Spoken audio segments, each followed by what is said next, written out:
Hi, I'm Len Kaufman, and welcome to another episode of All Things Cruise. Well, it's another day, another river, but this is no ordinary river. It's the legendary Yangtze River that flows through China.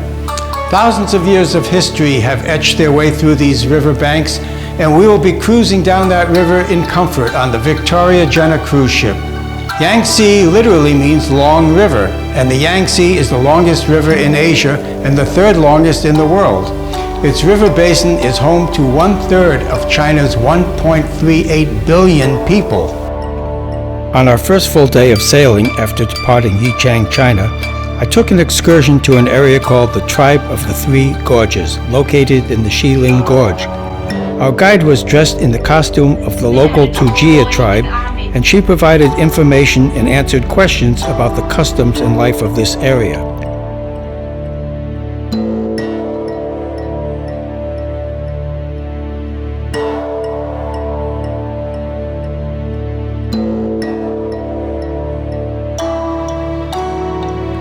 The tour site is a natural landscape of waterfalls, streams, and rock formations, with beautifully costumed local people depicting the ways of the Tujia tribe.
And now we come to the famous Three Gorges Dam. The dam is 1.4 miles long and 607 feet tall. That's 5 times larger than the Hoover Dam in the United States. Sun Yat-sen, a Chinese physician, writer, philosopher, calligrapher, and revolutionary, the first president and father of the Republic of China, envisioned a dam across the Yangtze River as far back as 1919. His vision included a dam capable of producing 30 million horsepower. But it was not until May 2012 that the dam became fully operational and capable of producing power. And it was only in January 2016 that the locks that raised the boats became functional and hailed as completed. This is a time lapse of our passing through the 5 locks. It's a process that normally takes about 4 hours, and through the miracle of time-lapse photography, has been reduced here to 26 seconds.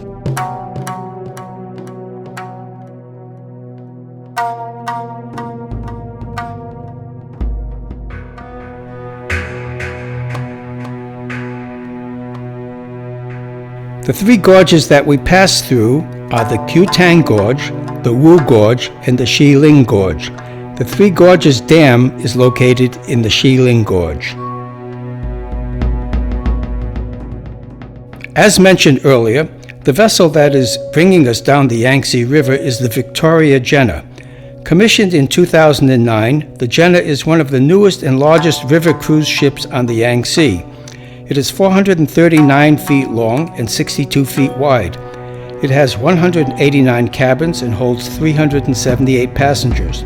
There are 2 restaurants, a single-seating main dining room and an a la carte restaurant on the top deck. There are 4 elevators, a 3-story atrium lobby, 2 lounges, 3 bars, a fitness center, a library, and 2 lecture rooms. You'll also find a beauty salon, a gift shop, and artist salons.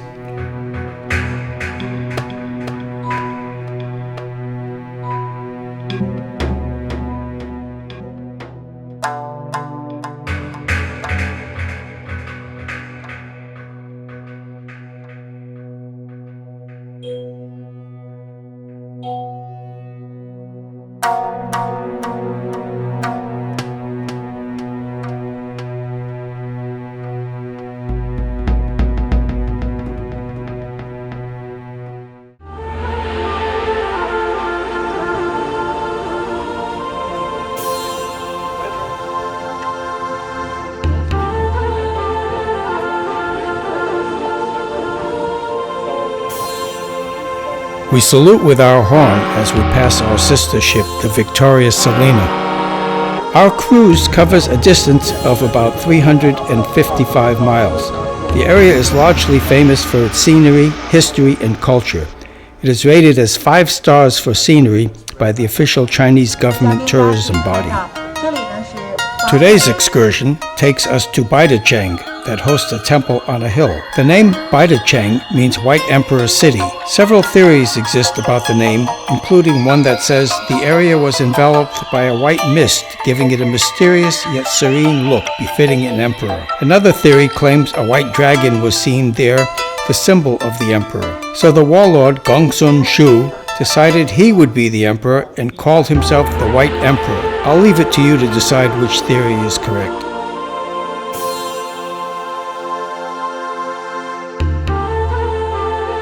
Are these locks on the railing something influenced from a similar custom on the bridges of Paris? The backs of Chinese currency depict famous tourist attractions. The 10 yuan note has an image of the Three Gorges. The Chinese notes have English and 4 local languages, plus Chinese Braille imprinted on them. Good idea.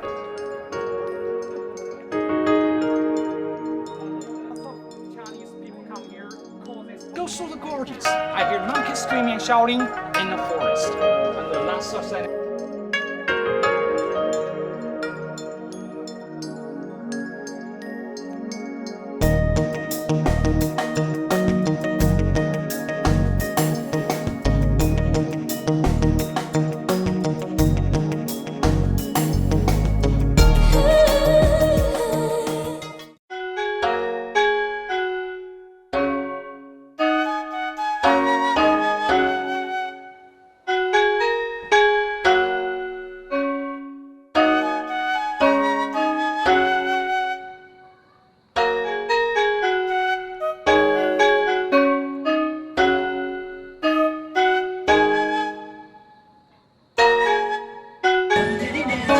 Group circle dancing in the square seems to be a popular custom in China.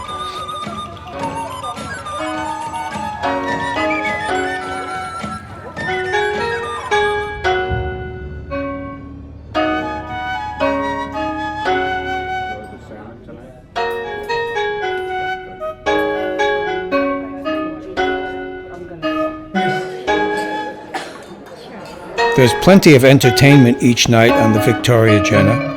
The entertainment is varied and colorful, representing the various regions of China.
And of course, there's the magician, with a little cooperation from the audience.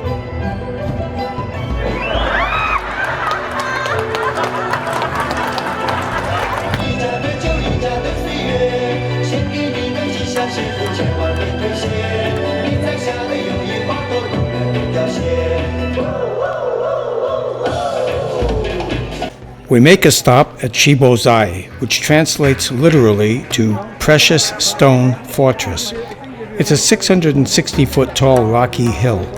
On the riverside of the hill is a red pavilion, and we walk from there to a temple at the top. This wooden temple is 9 stories high. At the top of Shibozai is a 3-story structure called the Purple Rain Pavilion. It was built in the 19th century, long before the rock star Prince.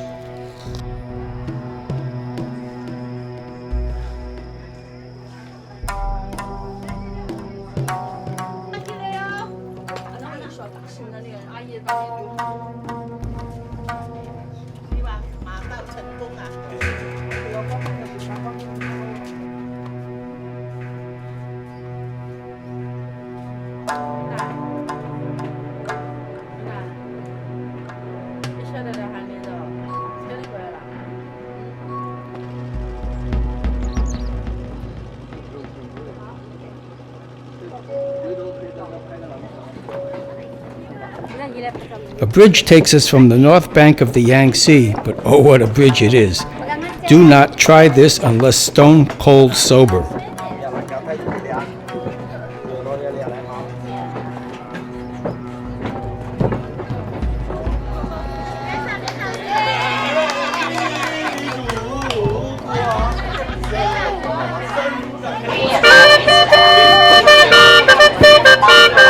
Yes, I succumbed and bought one of these exotic flutes for my collection of musical instruments.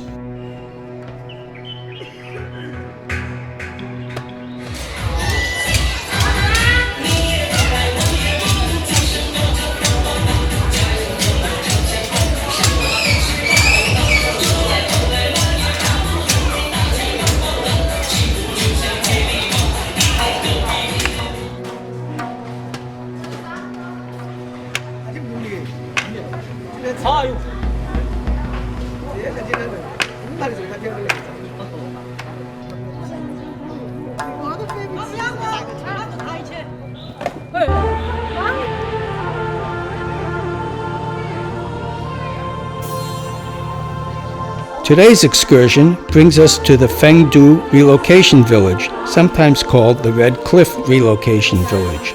Though flood protection and navigation is cited as justification for the dam, 1.24 million residents representing 13 cities, 140 towns, and 1,350 villages, all associated with the reservoir which is part of the dam, were caused to be moved. And 4 million additional people are being encouraged to move away from the dam to more urban locations.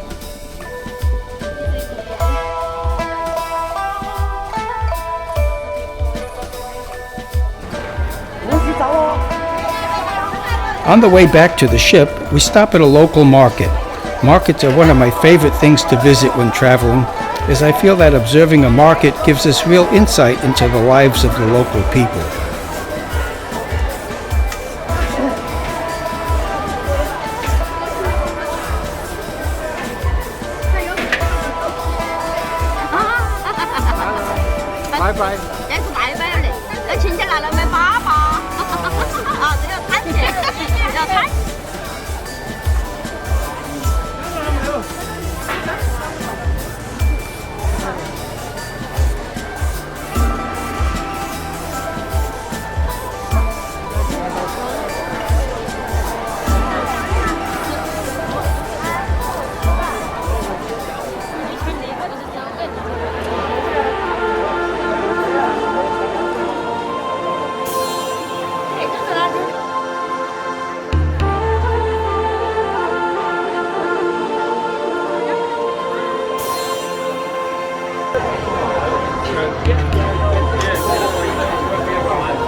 I believe the friendship and the relationship between you and our crew members has been established after communication. It's hard to imagine how many people work on the Victoria Jenna until you see the procession of the entire crew at the close of the dinner on the last night on board. Our trip ends in Chongqing, a very modern, bustling city. The population of Chongqing in 2015 was over 30 million people. And as a friend of mine said, it's the largest city you never heard of. Large numbers of well-dressed people and super clean streets made it an interesting place to spend a few days and to reevaluate our misconceptions of China.